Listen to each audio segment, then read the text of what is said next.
Oh yeah. This is the other one that I was telling you I was going to try and get in the museum.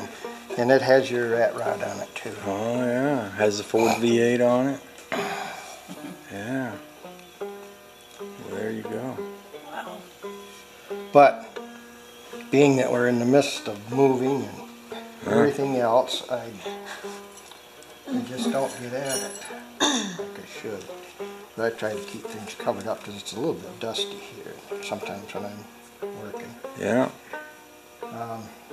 Yeah, these are ones that I've made from scratch. Yeah. I make my rims. You know, the old ones they laminated with veneer and kind of did in 6 and 3 to 6 pieces. But I make mine now in a checkerboard fashion, brick fashion, and I find that they don't go out around as badly as the. Because if you take a straight piece of wood, like that, and roll it up, it always remembers that once upon a time it was flat. Yeah. And so that's why sometimes they'll go out around. You know.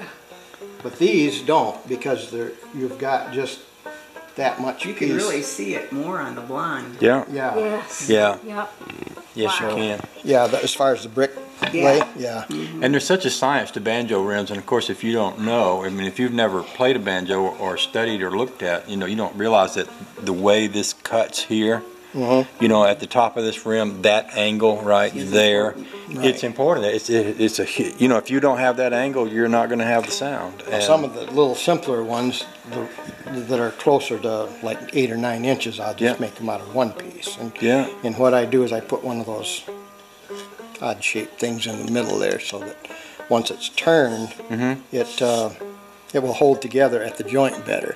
Biscuit. That's what I was trying to think of. I'll put a biscuit in between here. And this one is set up for a ring to sit, you know, some kind of a tone ring or something is going to sit in that to give you that. I'm working on that thing downstairs that I told you to melt the aluminum. Yeah. And then I'll be able to make these. There you go. Okay, so this is the scalloped. This would be like the White Lady if this was or brass or whatever. But that's the basic outline of the White Lady tone ring.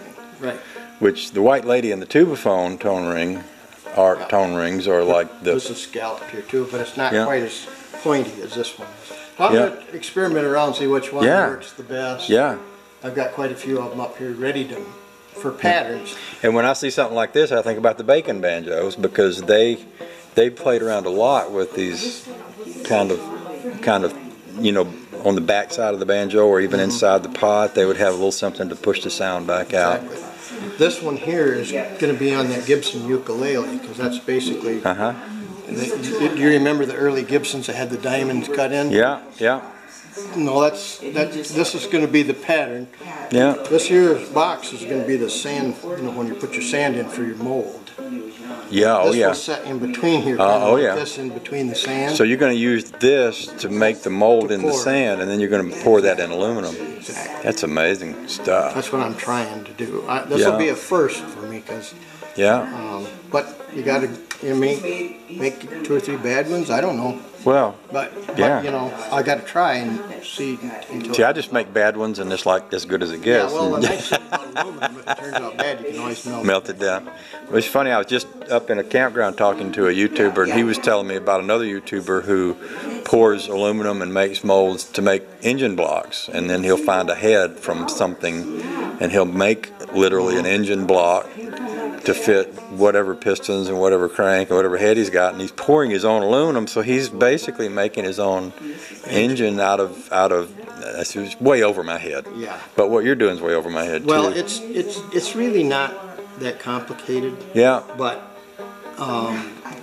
green sand molding is probably more difficult than the actual pouring of the aluminum. The melting is not too bad, but getting that, like putting this between the sand, and putting a vent and a pore fill spout in it, so that this will completely fill without any gaps. That's the trick. And to get all the air out and all the dust out and everything.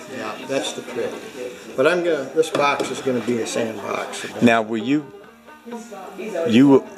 create a vacuum in there, or will you pour this and burn the wood?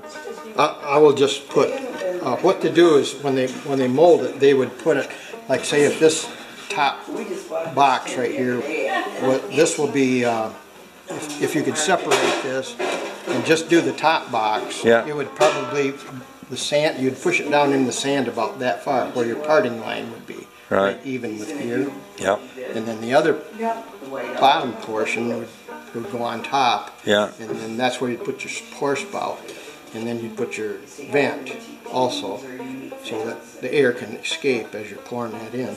Yeah. And then basically it will sit like that because there'll be sand on top. Your vent will come up through here. Yeah. Your pour spout will come up through here.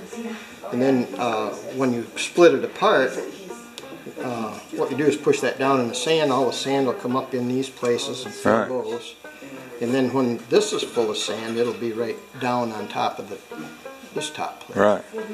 So it's just it's not that difficult. It's just getting it all organized to come out exactly right. My brother had it at his house. But I gotta make myself one, and I think I'm gonna use that dark colored banjo neck there as a practice one for inside the house. Yeah. I'll take one of these older rims, like maybe one of these, or this one maybe, and make one for inside the house. Yeah. Here's another one. I've got several of them around. Oh, you got many treasures. I'm seeing them. The maple pots you have over there, the bird's eye maple, and then you got these are, S.S. Stewart and that other company. AC Fairbanks. Fairbanks did it. Fairbanks and Cole did it. Washburn and Lyon and Healy. That's what I was trying to think of. They did amazing things with very simple pots. I know. And that wrapped over. Actually, the AC Fairbanks and Stewart banjos are so sought after. Even though they're 100 and some years old. Yeah. They're just sought after so deeply. You can't find them. No. Yeah.